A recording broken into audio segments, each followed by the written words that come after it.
Buenas tardes, buenos días, buenas noches, depende del momento en que todos podamos ver esta enseñanza. Hoy le comparto esta enseñanza de la palabra que esta mañana compartí con la iglesia. La voy a dar completamente, ya que tuvimos un pequeño problema con el audio que recibía la cámara y no pude bajar el video completamente. Pues ahora que lo acomodamos, aproveché para pasarlo hoy. Y esta mañana hablamos sobre la identidad en Dios, que es uno de los problemas más eh, difíciles que ha presentado la iglesia de Jesucristo. La falta de identidad en Cristo, la falta de búsqueda. Este,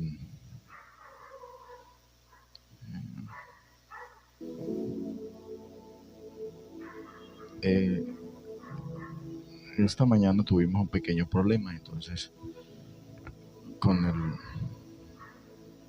con las grabaciones que estábamos haciendo, con el audio, por cuanto no pude pasarlo, por eso, pero resolvimos y ahora vamos a complementar todo eso. Esta mañana hablamos sobre la identidad en Cristo, la identidad, y lo dividimos en dos puntos. Este tema se dividió en dos puntos. El primer punto se habla sobre las guerras en nuestras mentes y el segundo punto habla sobre hijos dignos de confianza o verdaderos hijos de Dios. Somos lo que verdaderamente pensamos, somos lo que pensamos, dignos o no dignos, somos lo que pensamos. Y la Biblia enseña que hay una guerra espiritual que se libra en la mente de cada persona. Y esta guerra no es contra personas de carne y hueso, sino contra fuerzas espirituales malignas que buscan controlar nuestros pensamientos y nuestras vidas. El campo de batalla, ¿cuál es? La mente. Segunda de Corintios capítulo 10, versículo 3 hasta el 5, nos da un pasaje que nos habla directamente sobre la guerra espiritual que sucede en la mente del ser humano. Pablo le escribió a la iglesia de los Corintios y les escribió porque aunque andamos en la carne, no militamos según la carne, porque las armas de nuestra milicia no son carnales, sino poderosas en Dios para la destrucción de fortalezas, derribando argumentos y toda altivez que se levanta contra el conocimiento de Dios y llevando cautivo todo pensamiento a la obediencia a Cristo. Aquí nosotros podemos identificar claramente la destrucción de fortalezas y derribar argumentos, que es un objetivo. Y lo que se refiere es a las ideas de creencias, patrones de pensamientos que continuamente se oponen a Dios. Por eso es importante que nuestra mente sea transformada. Romanos capítulo 12, versículo 2 dice: no os conforméis a este siglo, sino transformaos por medio de la renovación de vuestro entendimiento, para que comprobéis cuál sea la buena voluntad de Dios, la agradable y perfecta. Y este versículo en Romanos capítulo 12, versículo 2, destaca la necesidad de que nuestra mente o nuestro entendimiento tiene que ser renovado.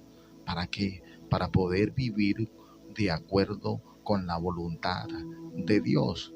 En nuestra mente hay guerras continuas, pasan pensamientos continuamente y nosotros tenemos que entender y reconocer que es una batalla continua, pero la palabra nos da una luz clara. Dicen: no te acoples a este mundo, no te acoples a la cultura de este siglo. Tu mente, tu entendimiento tiene que ser transformado. Y allí es donde entra el Espíritu Santo.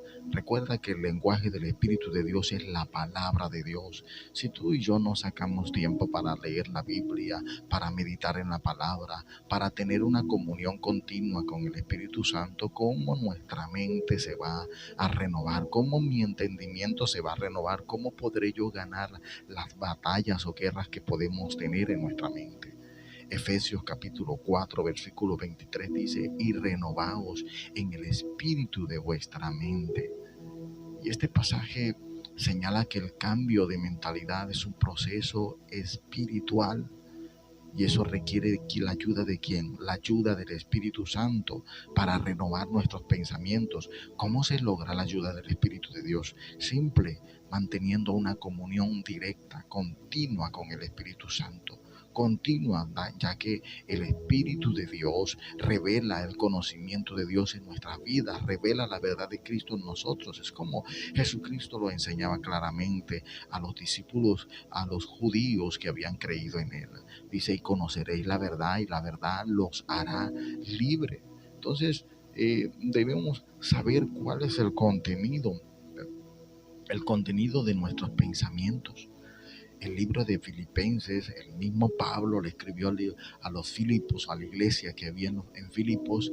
En Filipenses capítulo 4, versículo 8 dice, por los demás, hermanos, todo lo que es verdadero, todo lo que es honesto, todo lo que es justo, todo lo que es puro, todo lo que es amable, todo lo que es de buen nombre, si hay virtud alguna, si hay algo digno de alabanza, en esto debemos pensar continuamente.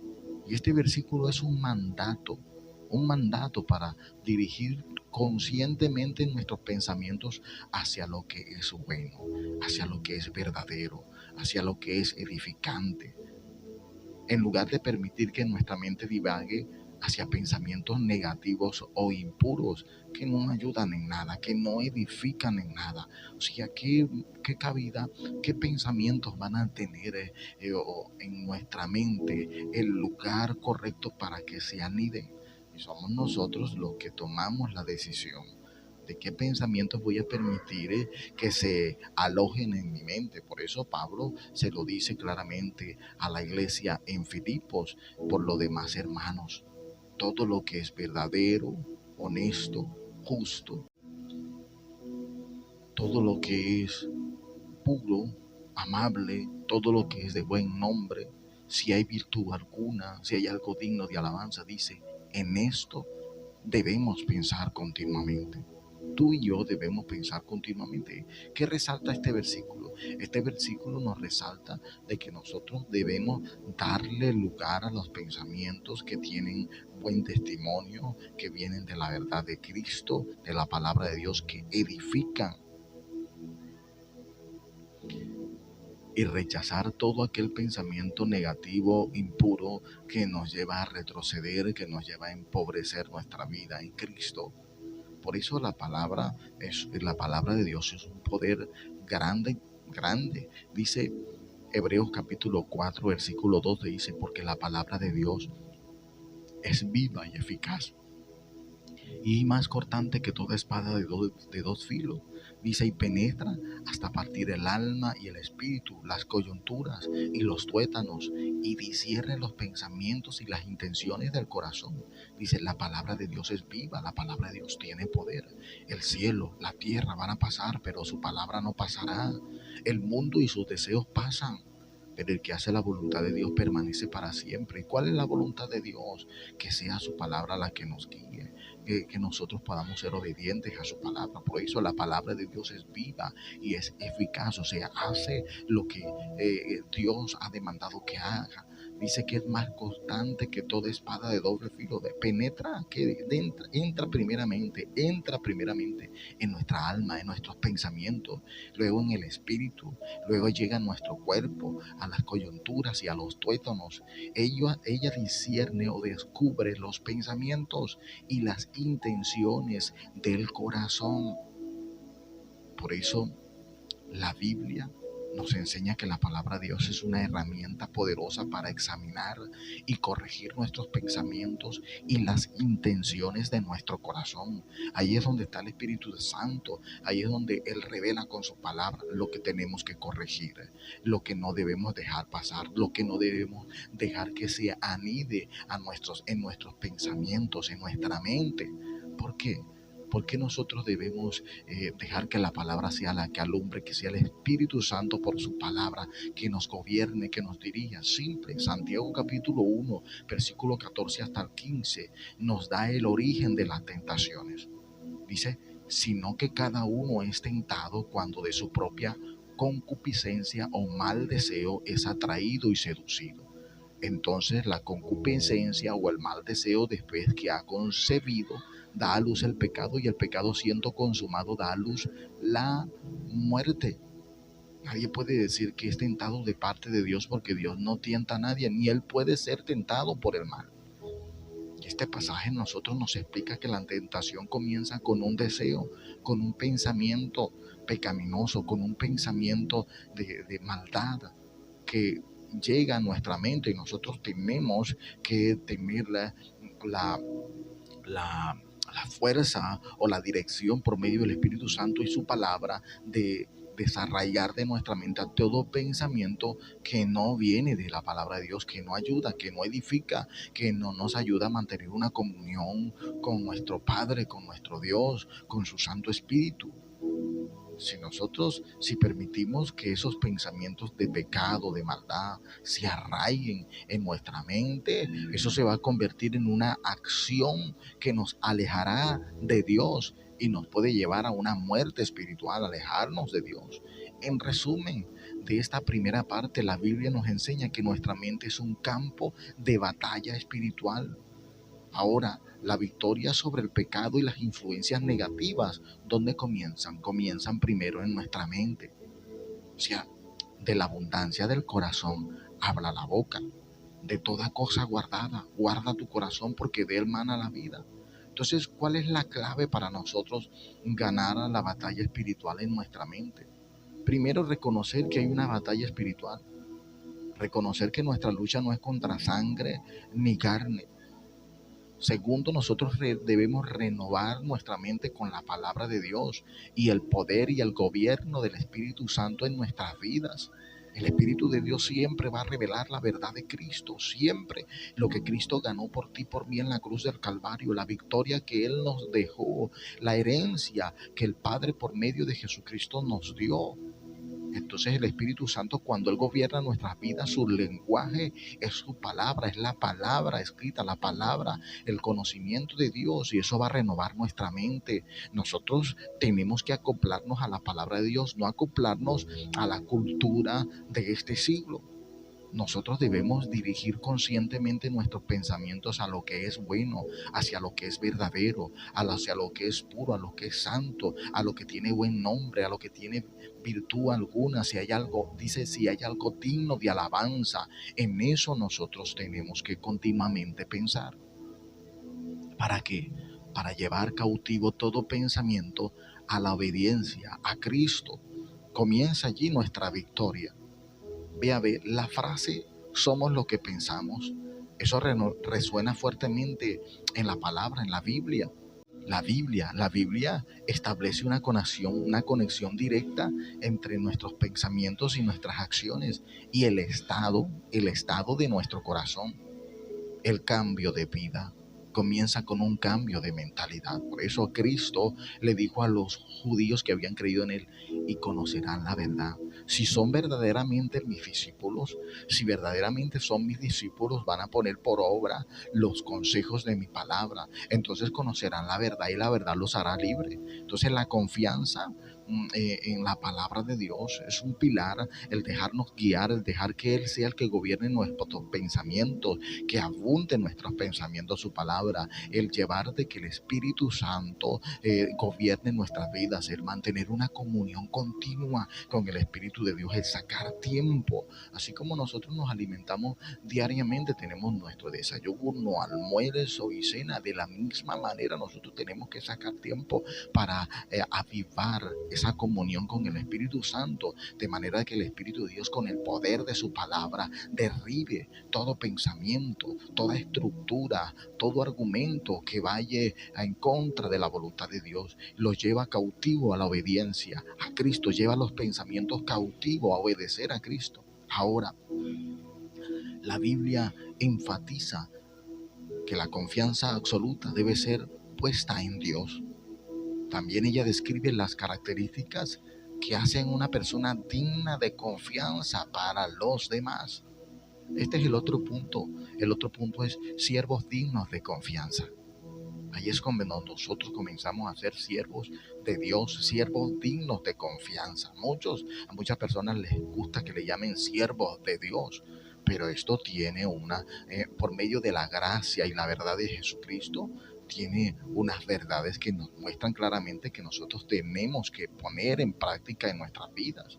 Entonces, hay características principales que pueden desarrollar o pueden llevarnos a nosotros a ser personas confiables según la palabra de Dios. ¿Cuáles son esas características? Primero, temor a Dios y fe en Él. Temor a Dios y fe en Él. La característica más importante para la Biblia es que una persona confía plenamente en Dios.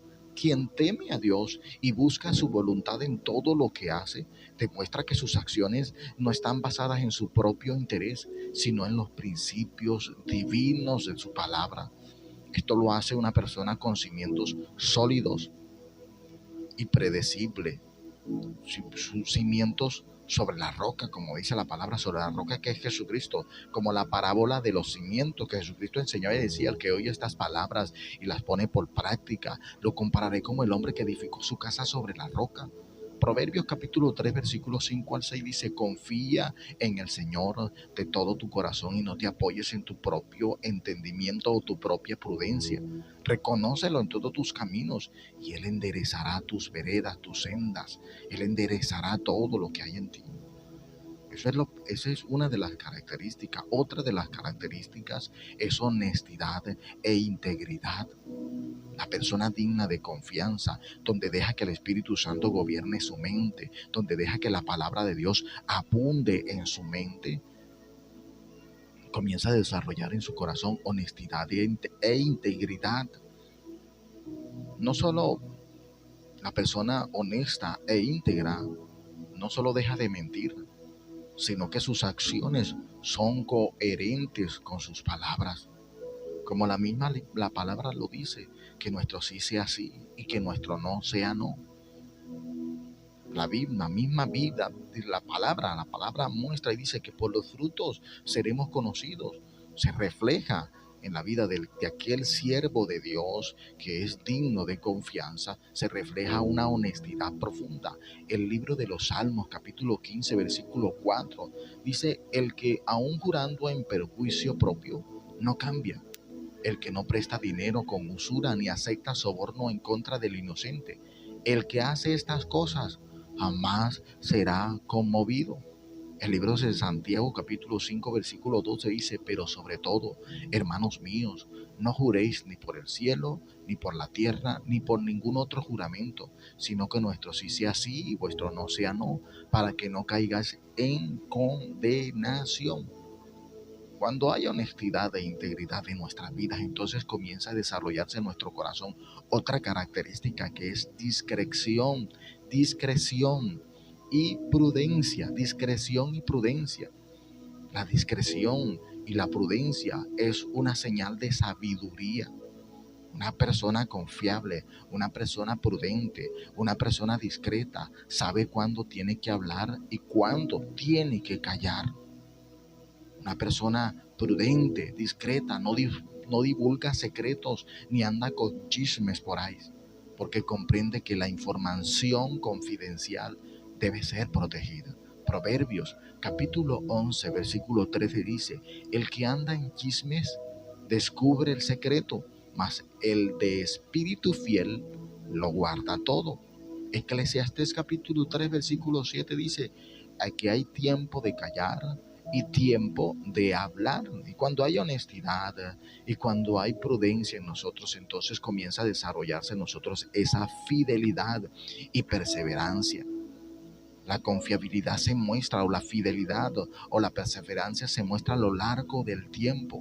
Una persona fiel cumple sus promesas y se mantiene firme en sus compromisos. Es una persona comprometida a servirle al Señor. Una persona fiel no hace las cosas por obligación, no lo hace por obligación, sino que sabe el compromiso que tiene, lo que Cristo logró por ella en la cruz del Calvario, lo que Cristo logró por todos nosotros en la cruz. En medio de nuestras dificultades nosotros mantenemos esa fidelidad y perseverancia. La Biblia elogia a los siervos buenos y fieles. Dice, buen siervo fiel, si en lo poco fuiste fiel, en lo mucho te pondré, entra en el gozo de tu Señor. Y es bueno nosotros escuchar ante la presencia de nuestro Señor Jesucristo esta frase, Mateo 25:21, que esto nos demuestra devoción. La Biblia, la Biblia elogia a los siervos buenos y fieles. Mateo 25:21. ¿Y esto qué demuestra? Demuestra su devoción y perseverancia. Proverbios capítulo 31, versículo 11 hasta el 12 dice, en ella confía el corazón de su marido y no carecerá de ganancias. Ella le traerá bien y no mal todos los días de su vida. ¿A qué se refiere esto? Se refiere a la mujer virtuosa, que es un ejemplo de una persona confiable.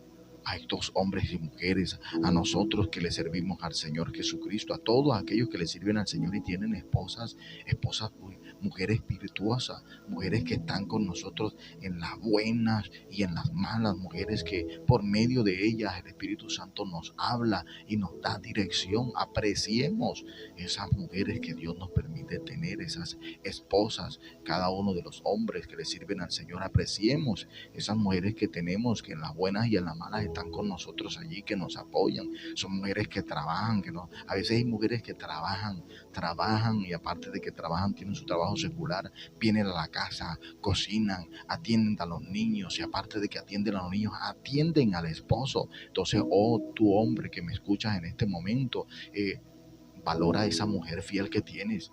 Valora, honra a esa mujer. Eso es la palabra, nos muestra que eso es un ejemplo de una persona confiable. Otra característica es la responsabilidad y la laboriosidad. Las personas dignas de confianza no son perezosas, son diligentes en su trabajo, en su servicio al Señor y se esfuerzan para cumplir sus deberes delante de Dios. Se esfuerzan. Su dedicación es una señal de que son dignos de la responsabilidad que se les ha confiado. Son hombres y mujeres que se esfuerzan, que se dedican, que son responsables, son comprometidos con Dios, son comprometidos para servirle. Proverbios 22:29 dice, ¿has visto a un hombre diligente en su trabajo? Delante de los reyes estará, no estará delante de los de baja condición. Entonces, cuando hay diligencia en nosotros, entonces hay humildad, y la humildad es la base para la confianza.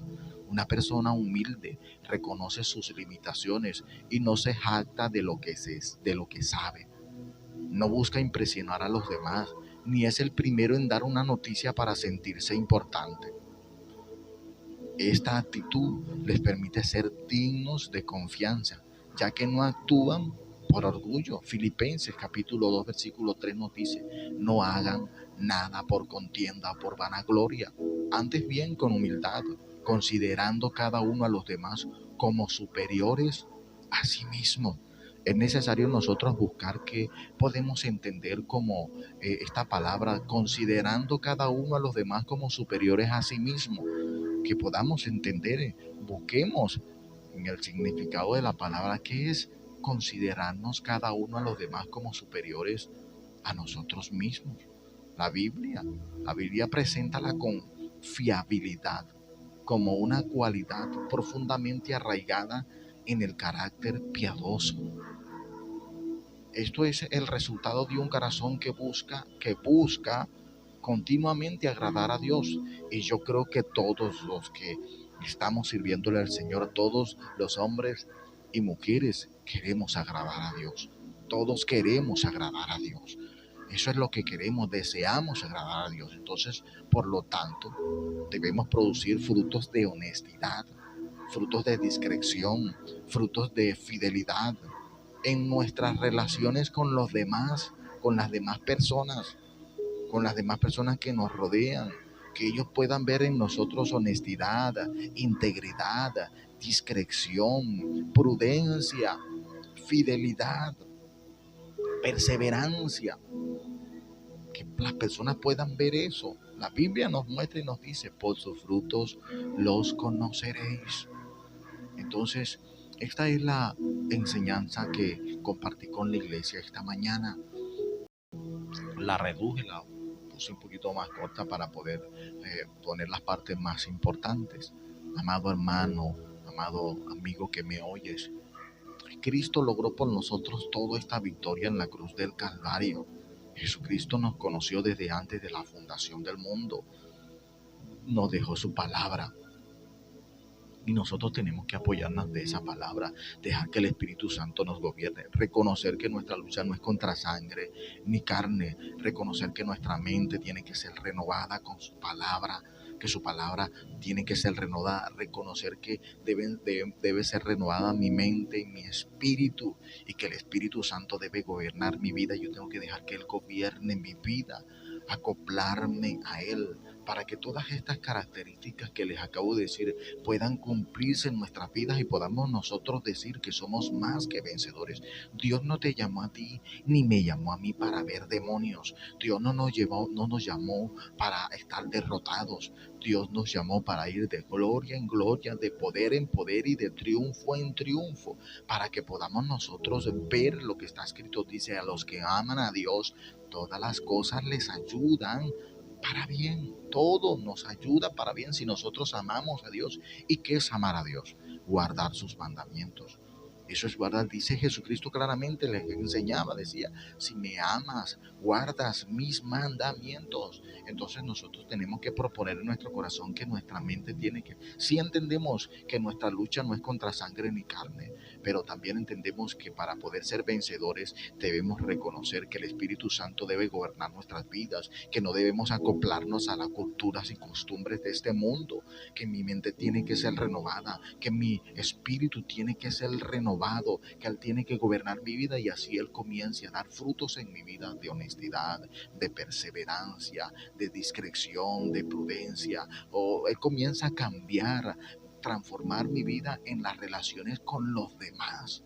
Comienza a florecer su gobierno en mi vida, y comienza a llevarme a ser un hombre y una mujer, llevarnos a nosotros a ser hombres y a las mujeres dignos de confianza. Bendiciones para todos en este día.